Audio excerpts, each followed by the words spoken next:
Everyone in that Los Angeles courtroom heard in shock when the defense attorney mentioned allegations that Christian Combs targeted underage guests at so-called FreakOFFS, and you could feel the room change. The tension was electric. Photographers snapped away as Christian pushed his chair back, his face drained, and simply walked out, just like that. No little wave, no soft apology. He stormed right past his own legal team and vanished behind the exit doors. It was the kind of moment journalists live for, and it came down to one explosive revelation in that hearing. Accusations involving minors at those wild yacht parties. Christian's sudden departure wasn't about him running away from court. It was about damage control. Because once that attorney floated the idea that children were brought to those performances, the story got darker than any of the previous press releases. Yeah, I ain't hear about that raid. I only heard about the, They boss. It was impossible not to look Phoenix. Me and my dog. Now it was Me and my son right here. Firstborn. Everyone wanted to be around. His name is Bailey. It exhausted him. Look at him. People just couldn't leave. Who's him your daddy? alone. Especially the girls. Christ. You know. Girls. It was embarrassing. Sit. Hard just to get him to call somebody. He like, it's too much work. Like, so happy birthday, Christian. Thank you everybody for coming and cheers. So stuff. 27. 27. It's Sunday. It's Sunday. We don't got no job. We don't got no job. And we don't got nothing to do. And we ain't got nothing to do. Cause we have to do that together. To back up the claim, his lawyer brandished transcripts from audio recordings. Those clips, recorded by a producer in a makeshift yacht studio, capture a young woman named Grace Omar K rejecting advances that she says turned violent after tequila shots she believes were spiked. Grace was hired as a steward on a yacht Diddy Combs chartered in late December 2022. She thought she'd be serving dinner and drinks on a family trip. Instead, she describes non-stop partying, a rotating cast of suspected sex workers, and cocktails that made people collapse after a single sip. Now a son of embattled music mogul Diddy Combs has been accused of sexual assault. A lawsuit filed in LA Superior Court on Thursday accuses Christian King Combs of sexually assaulting and possibly drugging a woman in December 2022. The woman says it happened while she was working on a yacht that Diddy had chartered. This comes just over a week after homes owned by Diddy were raided in LA and Miami as part of a federal human trafficking investigation. Neither the attorneys for Combs or Diddy have commented on the new legal complaint. In a new lawsuit, Diddy Combs' second son, Christian Combs, is accused of sexually assaulting a crew member working on a super yacht. That suit was filed here in Los Angeles. Attorneys representing former yacht stewardess Grace O'Markey say she was sexually assaulted on board a yacht when she was 25 years old in December of 2022 by Diddy's son, rapper Christian Combs. They say his dad, Sean Combs, leased the yacht and had full control of its staff and the premises. O'Markey's lawyers say Combs turned what was sold as a wholesome family excursion into a hedonistic environment. They stated, quote, defendant Sean Combs fostered and encouraged an environment of debauchery. There was always a party atmosphere filled with suspected sex workers, suspected laced alcohol, violence, and sheer disrespect of women and the yacht's crew. The lawsuit also contains photos of bruises that O'Markey's lawyers say she suffered when Christian Combs violently grabbed her and attempted to force her to perform a sex act. They also included a transcript of an audio recording which they say captures O'Markey being forced to consume suspected laced shots of tequila. The carefree clip comes just days after a yacht steward filed a lawsuit against Christian, alleging he sexually assaulted her in December 2022. The victim in the case has produced audio recordings that allegedly shows forcing himself upon her and that he wouldn't take no for an answer. The woman says it all happened during what was supposed to be a wholesome family excursion with Christian and his father. Check this out, y'all. This is Diddy. This is my son, King Combs. I've been watching my pops since I was a kid. And I'm proud of you, boy. She says Diddy was the one chartering the yacht for the trip. This lawsuit is bad for Diddy. He may be able to get out of it, but the optics are terrible when he's already facing a criminal investigation. This may be the nail in the coffin for him. He says Christian came aboard heavily intoxicated, pushed her to take tequila shots, then groped her legs, chest, and worse, even trying to force oral sex. She fought him off and scrambled away, only to have him track her down in the movie theater-turned-sleeping area, block the door, and attack again until someone finally intervened. Her complaint says the emotional fallout was brutal. Panic attacks, suicidal thoughts, an eating disorder, and even seizures followed. Photos of bruises on her arm and the audio files made it into the court filing when she sued both Combs' men for sexual assault, harassment, emotional distress, and premises liability. But focusing on Christian Combs, Markey says that Christian Combs had paid off by Sean Combs to keep quiet about what happened. And I will tell you what's really interesting about this complaint, embedded in the complaint are photographs that purport to be Markey's arms with bruises on them. And that is really interesting. You don't usually see that in a complaint like this. All right, so I want to bring on right now criminal defense attorney Mauricio Padilla, friend of the show. He's represented some very high-profile defendants in high-profile cases. Good to see you once again. So I don't think we've had a chance to talk about this lawsuit, and now that the news is reporting that Christian has been served with papers here, why is that significant?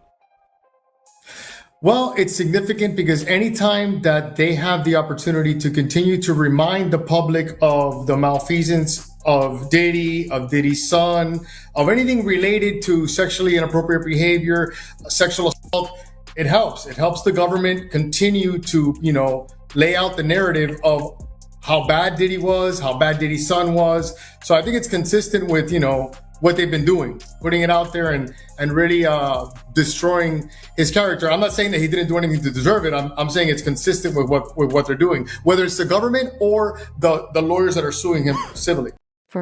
In court, Grace's attorney, Tyrone Blackburn, didn't waste time.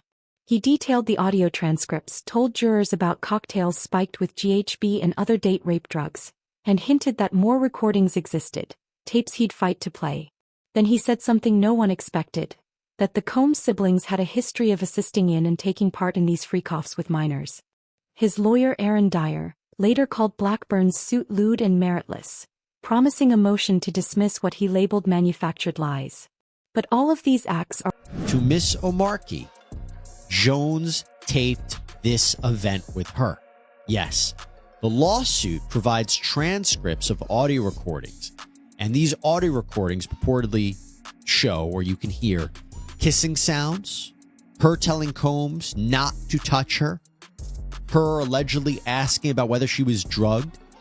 Now, we haven't heard these tapes here on Law and Crime yet, but if they are what they purport to be, that is a huge piece of evidence. And remember, when we're talking a civil case, when we're talking lawsuits, the burden of proof is much lower than a criminal case. It's just preponderance of the evidence, more likely than not that this happened.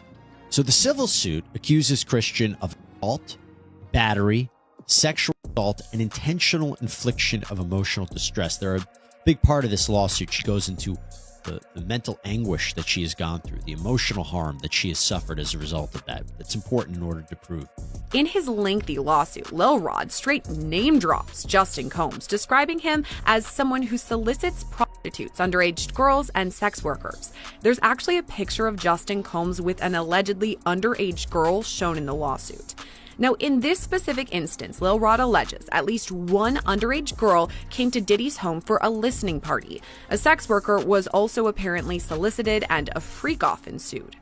As an aside, this is the same night that Lil Rod alleges Diddy forced him to take a laced shot. He started to feel lightheaded and then woke up at 4 o'clock in the morning, naked next to a sex worker.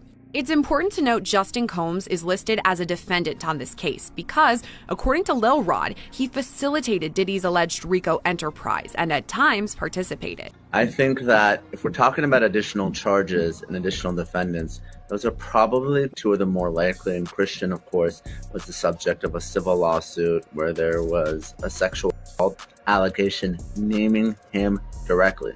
So I think if we're going to cast a bit of a wider net, people are talking about family members, other celebrities, maybe some employees like Christian Ofora, but I think the most likely would be those two sons.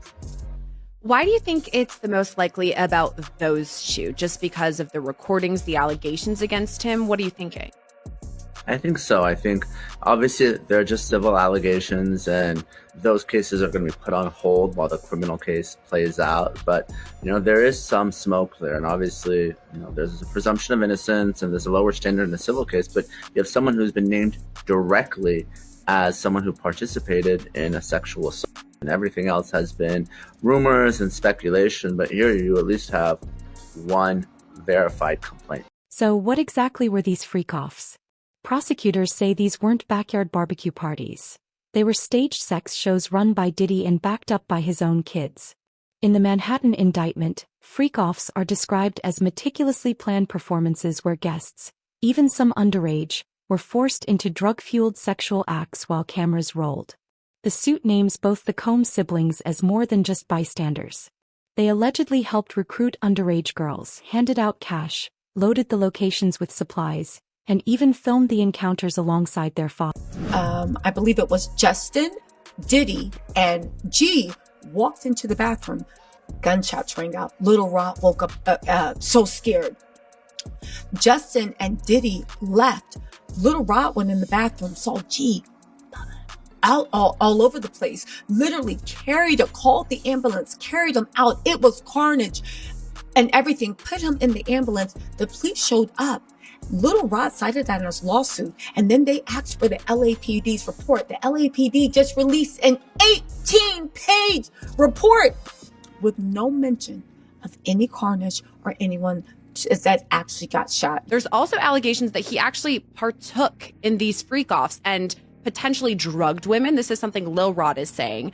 How would the feds go about proving something like that? I know that's the pattern we've seen across a lot of these civil suits, that women allege Diddy, for instance, drugged them. But now Lil Rod's also pointing the finger at Justin Combs, saying he drugged some of these women.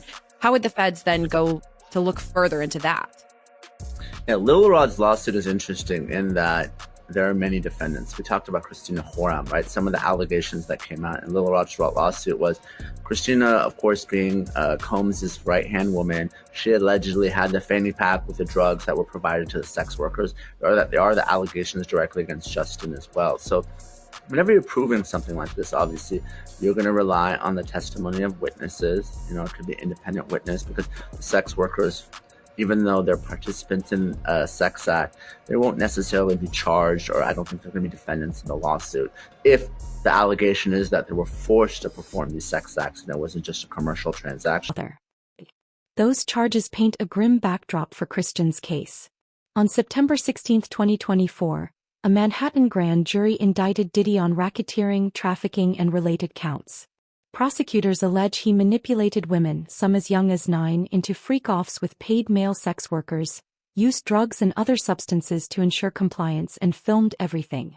They say his empire spanned arson, bribery, and kidnapping charges, but it all... I was at I believe to be one of P. Diddy's freak-offs. Now, singer-songwriter Tania Wallace told TMZ's Harvey Levin for the Tubi special, The Downfall of Diddy, Inside the Freak-Offs. She believes she witnessed underage victims at one of Diddy's 2018 parties. I'm looking like, are those midgets? Because people were it's people over them, it's people trying to hide what they're doing. Adults who are little people, or are you talking about minors? Am I gonna get in trouble? I don't want to say I witnessed any of that crazy stuff, but we all have common sense. Little people that's not supposed to be there. You're talking about underage people. It's a shame. Is this woman, Tania, is she really saying that there were minors involved in these freak-offs? That is exactly what she's saying, Billy. Yeah, the fact, Jake, that the government in this indictment presented evidence alleging that Sean Combs was running a criminal enterprise, and they actually named it in the indictment, the Combs Enterprise. And they said that this enterprise consisted of him as the alleged leader, his employees, assistants, staff, allegedly, that were able to procure women and alleged male sex workers to engage in performances for his own sexual gratification. Where it differs from a mob indictment, it has all the elements of putting together this racketeering allegation of all these moving pieces using resources from his businesses. But the fact that this is about an allegation of sexual gratification being accomplished by alleged human trafficking. It's one of the most unique indictments I've ever seen in this area, in the area of sex crimes. First of all, he is not steering away from the idea of the freak-offs. They seem to be saying, these were called freak-offs, we're going to call them freak-offs, but they're not illegal. Yeah. But one of the charges he faces is transportation to engage in prostitution. If he's saying, I hired sex workers, but if he's transporting them and paying for them, I feel like it's going to be very, very difficult to argue he's not guilty of that charge. We talked last time about how he tried to get it dismissed from the case, basically saying it's a racist charge, but it's going in. Yeah, so Diddy just walked into the courtroom like he normally does. He hugged all of his attorneys. He, dabbed up Mark Agnifilo. I think he was kind of searching in the gallery to see if he had family there, because when court had first started, nobody was there from his family. And I think he kind of looks forward, and I'm just speculating here, obviously I'm not in his mind, but I think he looks for people, especially his mom, to be inside that courtroom in the gallery. But today it was just Justin Combs all by himself. I think in the moment when he had first walked into the courtroom, it was a little bit after it had started, he kind of was like clearing his throat. I don't know if it was because he actually had to clear his throat or if it was to get his father's attention, just to let him know that he is here. Oh, interesting. Yeah, but Diddy did turn around a couple of times. I don't know if it was to see if more of his family came in or to see, just to kind of like check in with Justin during that. But he seems to always kind of be more excited to see his family inside that courtroom.